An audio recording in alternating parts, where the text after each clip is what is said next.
Il existait une planète appelée Veora, dans le vaste et lointain cosmos, où les étoiles scintillaient, tels des joyaux dispersés sur une toile de velours infini. On n'avait jamais rien vu de tel auparavant.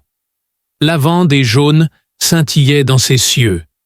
Sous la douce lumière des lunes jumelles, ses eaux miroitaient, et les bois, à travers le bruissement des feuilles, dans la brise, révélaient une sagesse cachée. Sur ce monde magique vivait la princesse Nyxura, l'être le plus brillant de l'univers. Elle était magnifique, charmante et farouchement autonome. Sa peau scintillait comme de la poussière d'étoiles et ses cheveux scintillaient comme de l'argent liquide. Pour ceux qui observaient de l'extérieur, la technologie du peuple nyxuran semblait magiquement avancée. Cependant, en matière de mariage et de romance, ils tenaient la tradition en haute estime. De vieilles traditions dictaient qui pouvait épouser qui au sein de leur famille royale depuis des générations. Quant à la princesse, elle n'était pas étrangère aux prétendants. D'innombrables extraterrestres honorables, venus de mondes proches, avaient voyagé à travers l'espace et le temps pour avoir la chance de lui tenir la main même brève. Mais personne n'avait jamais réussi. Ce n'était pas que Nyx les détestait, c'était plutôt qu'elle aspirait secrètement à autre chose qu'aux relations superficielles et aux luttes de pouvoir.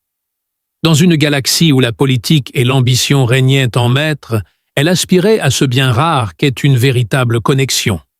Orion Calder, un humain travaillait sur une petite station spatiale lointaine de la Terre en orbite autour de la Lune.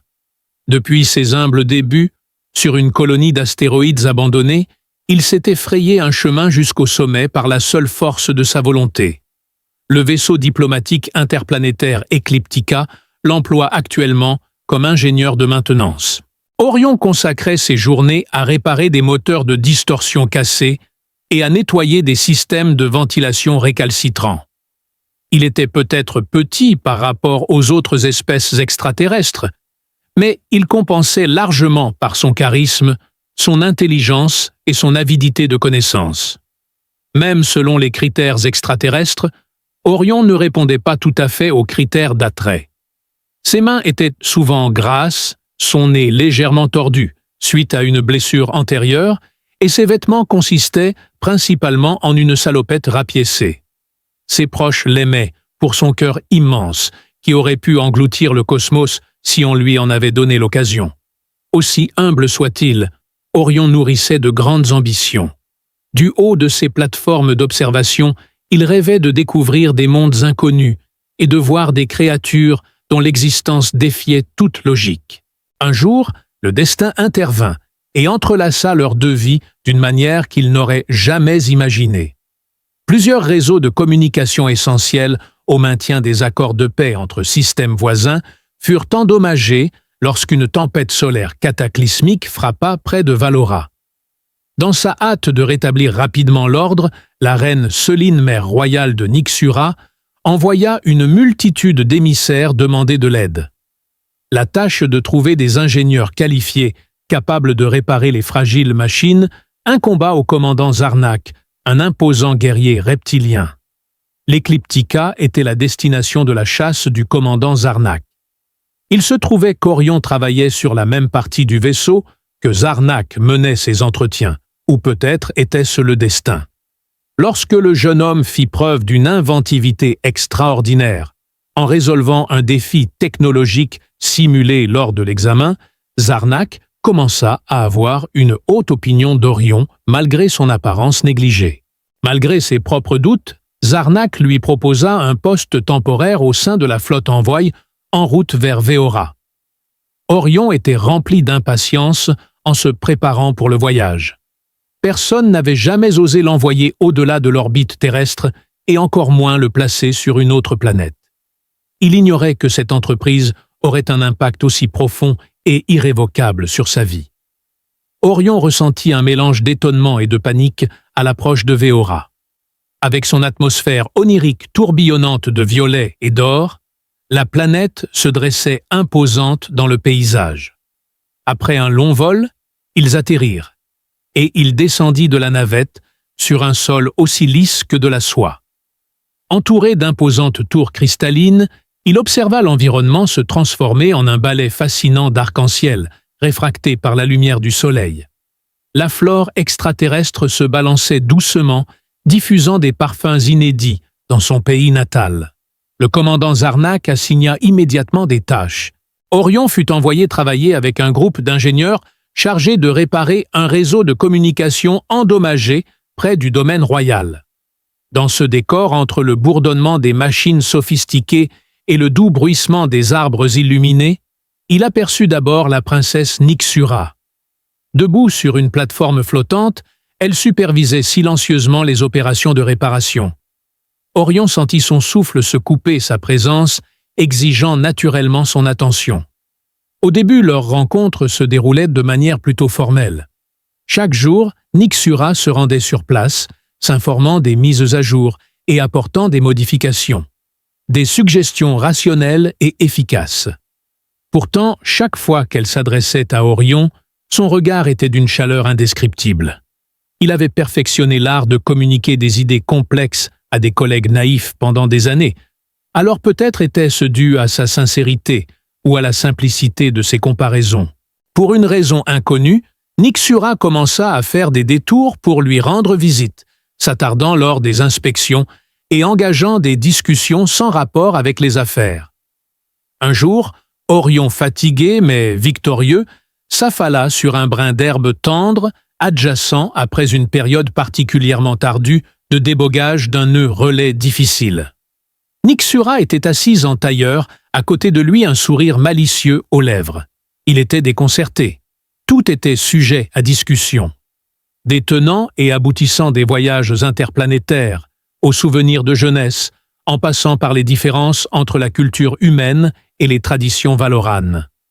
Orion ressentit une joie qu'il n'avait pas ressentie depuis longtemps en regardant le soleil se coucher à l'horizon, projetant un kaléidoscope de couleurs flamboyantes dans le ciel. Leur connexion s'intensifia au fil du temps. Nixura emmena Orion visiter les zones les plus secrètes du palais, accessibles uniquement par un réseau de passages secrets, connu uniquement de la famille royale. En échange, Orion lui raconta des histoires sur la Terre, ses nombreuses cités, ses vastes étendues sauvages et le charmant chaos de la condition humaine. Ils découvrirent qu'ils partageaient les mêmes passions, l'astronomie, la mythologie antique et une aversion pour les mariages guindés. Pourtant, Orion luttait contre les incertitudes malgré leur intimité grandissante. Comment lui, un mécanicien inconnu, avait-il réussi à conquérir le cœur d'une princesse? Quelqu'un de plus magnifique, à la hauteur de son génie, devait lui être dû. Hochant la tête, ses pensées assombrirent les moments heureux. Néanmoins, il ne pouvait s'empêcher de ressentir une lueur d'espoir, bien que fugace, qu'il n'était peut-être pas totalement inutile chaque fois que Nixura lui adressait un sourire sincère et chaleureux, illuminant son visage surnaturel. Contre toute attente, le tournant se produisit lors d'une fête célébrant l'alignement des lunes jumelles de Vora. Une douce lumière illuminait les rues, grouillant de musique et de rire, et le globe entier vibrait d'impatience, tandis que des lanternes lumineuses s'élevaient. La tour la plus haute du palais était l'endroit où la famille royale avait coutume d'aller observer les étoiles. Nixura invita donc Orion à l'accompagner. La vue était époustouflante de là où il se trouvait. L'eau scintillante en contrebas reflétait parfaitement les fleuves de lumière céleste descendant d'en haut. Debout, côte à côte, dans le clair de lune, Nixura regarda Orion avec un visage qu'il n'avait jamais vu auparavant. Un visage à la fois vulnérable et déterminé. Elle murmura « Tu es différent », sa voix coupant à peine le bruit de fond de la fête. Ces commentaires trouvèrent un profond écho chez Orion. Non pas parce que tu es humain, mais parce que tu me vois non pas mon titre ni ma lignée, mais moi. C'était un phénomène rare. Déchiré entre l'adulation et le doute, il luttait depuis des semaines contre des émotions qu'il ne comprenait pas vraiment. Mais soudain, tandis que je la fixais du regard, tout devint clair. Ni la proximité, ni le hasard n'avaient joué un rôle dans ce béguin passager. Il ressentait pour Nixir une émotion qui défiait la raison. Il était indéniable qu'elle était sincère sans filtre et évidente. Orion eut le courage de dire la vérité, inspiré par sa confession. Il commença par dire « Je ne suis peut-être pas de la famille royale », gardant une voix calme malgré son cœur battant. « Même si je suis totalement indigne de quelqu'un d'aussi remarquable que toi, je voulais juste que tu saches que personne ne m'a jamais autant ému. Quand je suis avec toi, je me sens stimulé, inspiré et capable de croire en des choses que je n'aurais jamais imaginées possibles. » La bouche grande ouverte, Nixura l'écouta attentivement. « À tes côtés, je te promets de rester non pas comme une subordonnée, mais comme une égale, si tu le veux. Car je désire que nous affrontions côte à côte tous les défis que la vie nous réserve, qu'il s'agisse d'observer les étoiles ou de réparer des machines défectueuses. » Il y eut un bref silence, durant lequel leurs sentiments non exprimés pesèrent lourdement dans l'air. Après cela, Nixura tendit délicatement la main et la posa sur la sienne. Un appel d'Orion retentit. Sa voix était douce et pleine d'amour, tandis qu'elle murmurait. Comme c'est revigorant d'entendre quelqu'un être aussi direct, la plupart des gens essaieraient de me conquérir avec des compliments futiles. Elle hésita, le regard rivé sur l'horizon, où le clair de lune se reflétait dans l'eau. « Eh oui, dit-elle presque timidement, tu me captives d'une manière que je n'arrive pas à identifier. Vu nos différences, ça pourrait paraître absurde, mais parfois, le cœur se fiche de la raison, n'est-ce pas ?» Orion ressentit une vague de soulagement, puis un élan de courage qu'il ignorait. Il s'agenouilla et prit sa main dans la sienne, inconscient des traces d'huile sur ses mains. « Alors, laisse-moi être encore plus courageux, » remarqua-t-il d'un ton sérieux et ferme. Sa bouche se retroussa en un « S ». Un sourire bas et éclatant apparut en le regardant presque figé dans le temps. « Princesse Nixura, me ferez-vous l'honneur de devenir mon épouse ?» L'espace d'un instant, Orion craignit d'avoir franchi une limite, que son audace ne ruine toute sa situation. Mais elle hocha la tête et rit d'un rire aussi charmant que le carillon du soir. « Oui, » murmura-t-elle, la voix tremblante d'une passion profonde. « Oui, je t'épouse. » L'excitation d'Orion était incroyable. Dans une étreinte à la fois palpitante et terriblement idéale, il se leva et entraîna Nixura. La célébration avait atteint son paroxysme autour d'eux. Au-dessus de leur tête, éclats de couleurs et lumières de feux d'artifice. Rien n'avait d'importance.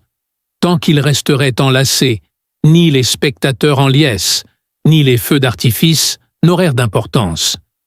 Cependant, malgré cette joie immense, une ombre de réalité planait sur leur extase. Nombreux furent ceux qui, à l'extérieur du palais, apprirent leur fiançailles assez rapidement. Certains considéraient l'union d'une monarchie humaine et extraterrestre avec méfiance et mépris, tandis que d'autres la saluaient. Diplomates et courtisans étaient en effervescence face aux rumeurs de scandale, se demandant si une telle union résisterait aux pressions de la tradition et des attentes. Parmi les rebelles se trouvait le seigneur orthodoxe Calon, conseiller principal de la reine Sélénée. Vêtu de robes brodées de motifs élaborés, représentant son illustre ascendance, Calon ne perdit pas de temps à exprimer son mécontentement. Lors d'un banquet majestueux dans la grande salle, il s'adressa directement à la reine, son ton trahissant son mépris. « Sa Majesté » dit-il en avançant d'un pas assuré. « Je comprends que votre fille attache de l'importance à son indépendance, mais je pense qu'il est important de peser le pour et le contre de ce partenariat inhabituel. C'est quelqu'un qui appartient à une espèce qui apprend encore à gérer ses ressources et à diriger un gouvernement fondamental. Des siècles de paix diplomatique pourraient être mis en péril par cette fusion. » L'anxiété résonna dans la salle suite à ces remarques. Les courtisans échangèrent des regards nerveux hésitants entre parler plus fort ou se taire. Nixura, qui avait acquis l'art de dissimuler son malaise sous un sourire répété, se tendit visiblement elle aussi. Évitant consciemment la tentation de riposter, Orion serra les mains à côté d'elle. La gravité des inquiétudes de Calène lui était évidente. Mais les entendre s'exprimer à voix haute alluma en lui une ardente volonté de prouver au conseiller qu'il se trompait. « Reine Seline », dit-elle avec son air diplomatique et autoritaire. « Seigneur Calonian », proclama-t-elle d'un ton calme mais ferme. « L'amour n'a pas de limite, et si Nixura a trouvé le bonheur avec Orion, alors je ne vois aucune raison de la priver de cette joie. Le choix de ma fille mérite le respect quelles que soient les normes sociales. Les graines de l'incertitude avaient déjà germé malgré ses assurances. Dans les jours qui suivirent, Orion remarqua de légers changements dans le comportement des serviteurs royaux. Ces serviteurs habituellement cordiaux commencèrent à éviter de le regarder dans les yeux, et il reçut moins d'invitations aux événements mondains. Pire encore, des rumeurs commencèrent à circuler au sujet de tentatives de destruction des réparations du réseau de communication toujours en cours. Des affaires qu'Orion contrôlait personnellement. La paranoïa et les relations tendues furent intensifiées par ces épisodes, peut-être accidentels ou intentionnels. Orion, inflexible face à la peur, se lança tête baissée dans sa tâche, se consacrant de tout son être à la réalisation du projet. Il lui faudrait faire un excellent travail s'il voulait prouver sa valeur. Pourtant, un mystère persistant le tourmentait, malgré son travail acharné. Certains défis sont-ils trop grands pour être surmontés par l'amour, ou peut-il vraiment tout surmonter? Nixura continua à soutenir Orion malgré les difficultés. En alliant diplomatie et inventivité, ils élaborèrent des plans pour combattre la résistance. Nixura lança une suggestion qui fit jaser un soir, alors qu'ils examinaient les plans du laboratoire d'ingénierie.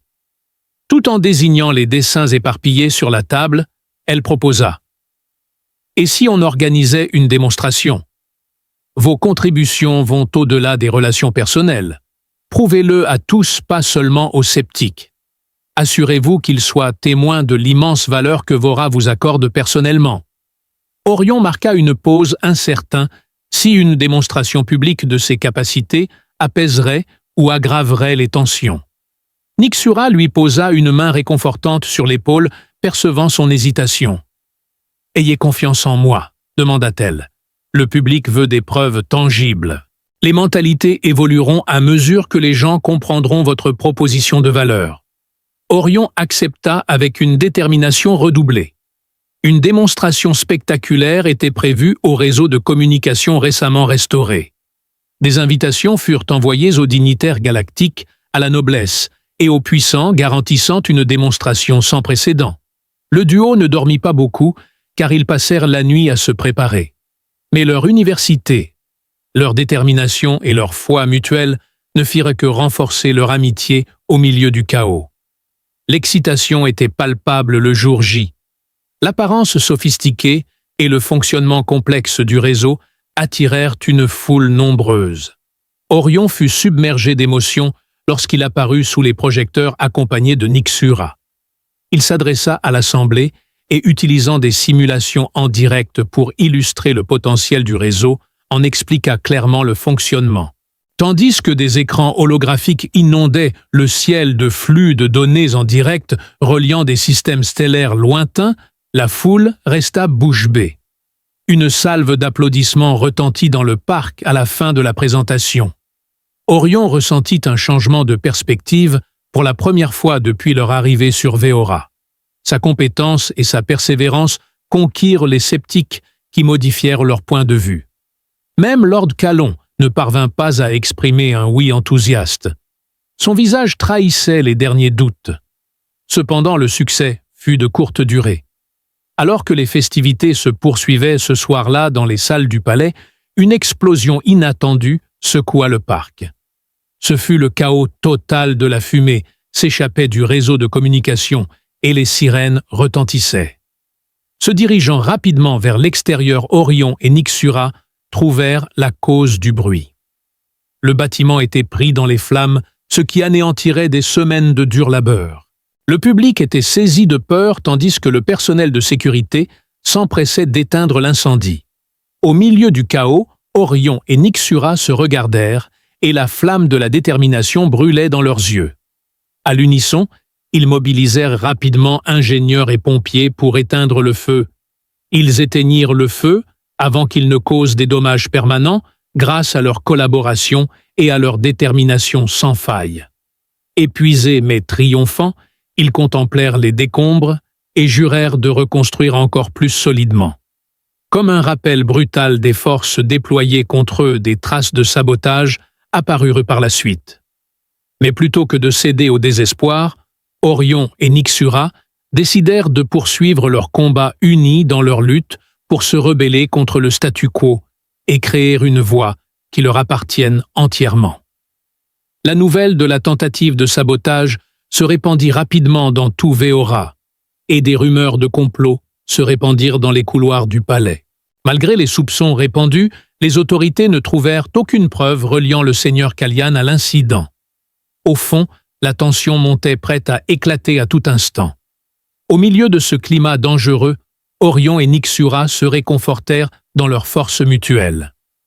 Conscients que traduire les responsables en justice pourrait être la clé d'une trêve durable, ils s'engagèrent à découvrir ce qui s'était passé lors de l'attaque. Rassemblant des bribes de données issues des enregistrements de surveillance et des témoignages, leur enquête commença secrètement. Tandis qu'ils étudiaient les données à la recherche d'incohérences ou d'événements inhabituels, les heures de sommeil se transformèrent en heures de travail. Ils travaillèrent ensemble, avec brio, et accomplirent beaucoup malgré la lourde tâche. L'esprit analytique de Nyxura et l'ingéniosité d'Orion formaient une combinaison gagnante. Mais la bureaucratie et les obstructions volontaires maintenaient les choses à un rythme péniblement lent.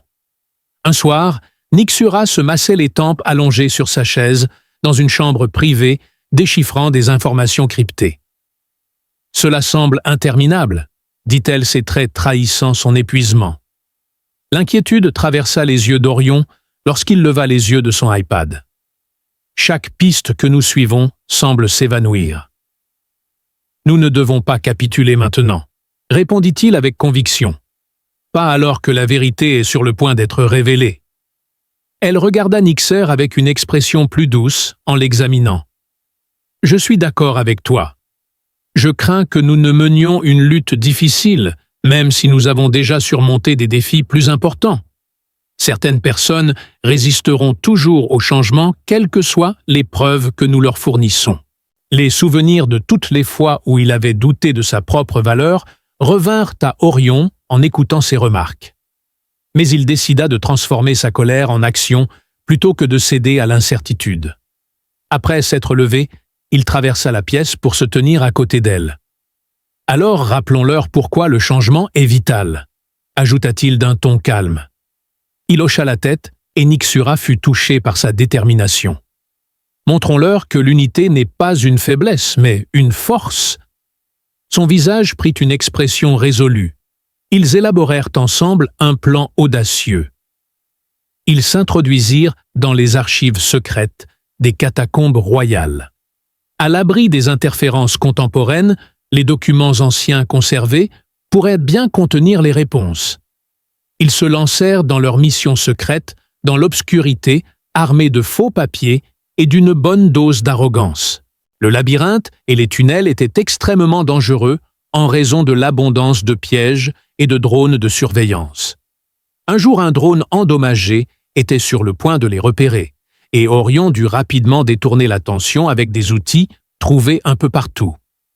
Alors qu'ils approchaient de la découverte, leur amitié se renforça grâce à une poussée d'adrénaline, et les rires emplirent l'air. Ils atteignirent enfin le coffre des archives et y découvrirent une mine de documents relatant des décennies de manœuvres politiques dont des preuves accablantes impliquant le seigneur Kalon dans le sabotage. Malheureusement, leur triomphe fut de courte durée. Des alarmes se déclenchèrent indiquant une détection juste au moment où ils s'apprêtaient à partir. Encerclés par des gardes armés, ils furent confinés dans le coffre. Orion et Nyxura échangèrent un regard décidant en silence de la marche à suivre, acculés mais imperturbables. Ils désarmèrent les gardes et scellèrent les sorties derrière eux par une série d'opérations synchronisées, leur précision affinée par d'innombrables crises. Ils furent poussés à bout mentalement et physiquement lors de la poursuite qui s'ensuivit dans les catacombes, qui se transforma en un tourbillon d'évasions serrées et de décisions prises en une fraction de seconde. Ils empoignèrent soigneusement les documents accablants et en sortirent triomphants. Ils retournèrent au palais et se rendirent auprès de la reine Seline, prouvant, au-delà de tout doute raisonnable, que Calen l'avait trahi. La destitution du conseiller et son exil de Véora provoquèrent une onde de choc à la cour. L'équité était rétablie. Orion et Nyxura s'accordèrent une petite victoire. Mais à mesure que les festivités progressaient, un nouveau danger apparut. Après la chute de Calon, un groupe dissident prit confiance et planifia un soulèvement s'engageant à détruire la paix fragile que Nyxura et Orion avaient entœuvré à établir. Ensemble, ils se préparèrent au combat à venir. Le groupe rebelle se faisant passer pour l'avant-garde Valorant annonça sans tarder son arrivée, conscient que son voyage était loin d'être terminé.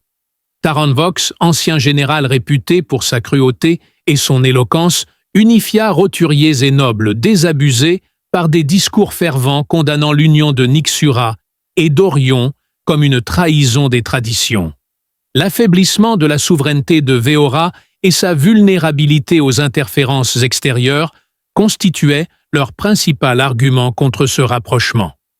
Se justifiant par le patriotisme, ils commencèrent à rassembler leurs forces en prévision de ce qu'ils appelaient une purification du péché. Un pressentiment de catastrophe imminente secoua le monde entier. L'accumulation de provisions vidait les marchés. Un silence obsédant s'abattit sur les rues autrefois joviales. Avec ses murs fortifiés et ses gardes dévoués postés tout autour, le palais se transforma en forteresse. Pourtant, Orion et Nyxura ne se laissèrent pas perturber par la menace grandissante et continuèrent d'agir avec courage. Ils unirent leurs forces et œuvrèrent sans relâche pour calmer la population, s'adressant à des assemblées d'individus inquiets et lançant personnellement des appels à ceux qui hésitaient à se montrer loyalistes. Nyxura aperçut Orion seul sur le balcon, contemplant les jardins illuminés un soir, après une longue journée de planification, avec la reine Seline et ses conseillers militaires. La réparation des systèmes défensifs endommagés plus tôt dans l'après-midi avait noirci ses mains, mais le poids d'un devoir bien supérieur à son âge transparaissait sur son visage. Doucement, elle s'approcha de lui et le serra dans ses bras. Posant son menton sur son épaule, elle murmura « Nous avons connu pire » à son oreille. « Souviens-toi » dit-il, en se retournant légèrement pour croiser son regard et en esquissant un léger sourire signe d'épuisement. « Oui, je m'en souviens. Mais là, c'est différent. Ce n'est plus seulement nous. Si nous échouons, ce ne sont pas seulement nos vies qui sont en jeu. C'est celle de tout le monde. » Nyxura hocha la tête d'un air sombre. Résultat, nous réussissons. Malgré le chaos, sa détermination inébranlable éveilla en lui une lueur d'espoir. S'engouffrant dans sa chaleur, il l'attira plus près, puisant de la force dans son étreinte. « D'accord, » dit-il avec conviction. « Répétez-le. Finissons-en. » L'affrontement final arriva à la dernière minute. Lors d'une attaque organisée contre la capitale Taran Vox, mena ses rebelles à s'emparer d'infrastructures vitales et à chasser la reine Seline du pouvoir. Alors que les combats éclataient dans les rues en contrebas des explosions, firent trembler l'horizon. Les soldats royaux combattirent courageusement maintenant leur position face aux vagues d'attaque, malgré leur infériorité numérique. Nyxura et Orion formaient l'ossature de la défense. Tandis que Nyxura menait ses forces avec courage et brio depuis le front, Orion travaillait en silence pour maintenir les réseaux de communication opérationnels et saboter l'équipement ennemi partout où elle le pouvait. Orion fabriqua une arme à impulsion électromagnétique IEM improvisée à partir de composants récupérés lors d'un pivot.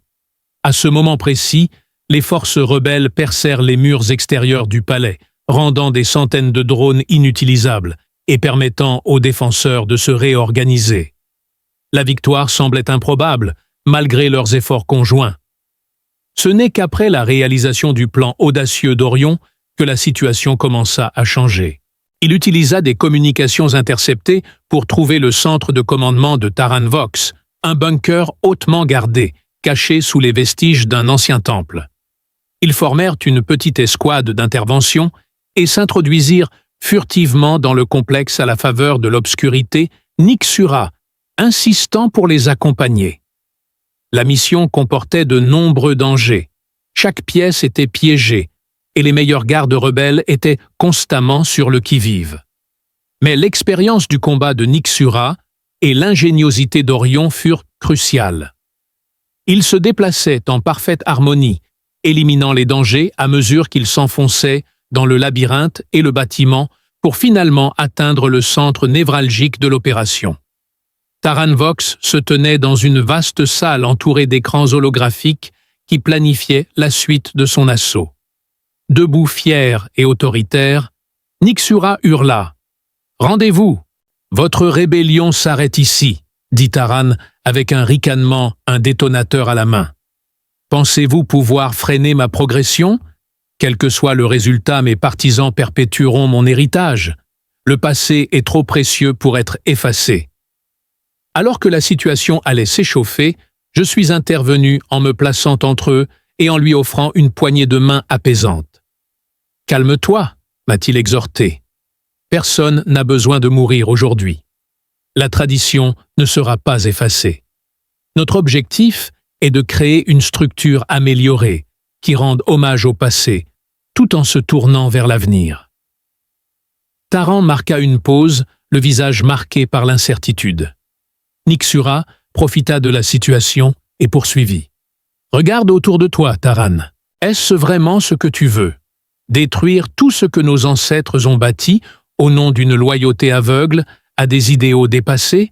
Ou veux-tu contribuer à façonner une ère nouvelle, une ère où l'unité l'emportera sur la division ?» Ces mots résonnèrent en moi. La défiance s'estompant dans le regard de Taran, elle baissa lentement la main. Amèrement, elle dit « Quelle garantie ai-je que les circonstances changeront ?»« Tu peux me faire confiance, » répondit Nyxura calmement. Elle désigna Orion qui hocha la tête et dit « Et surtout, tu as les nôtres. » Après un silence anxieux, Taran ordonna à ses soldats survivants de se disperser et éteignit l'explosif. Les membres de la rébellion déposèrent les armes et renouvelèrent leur serment de loyauté envers la couronne, tandis que la nouvelle de sa reddition se répandait provoquant la fin de l'insurrection. Un chemin de guérison et de réconciliation fut entamé par Veora dans les semaines qui suivirent. Des réformes furent mises en place pour résoudre les problèmes qui avaient conduit à la chute sous la tutelle de Nyxura et d'Orion.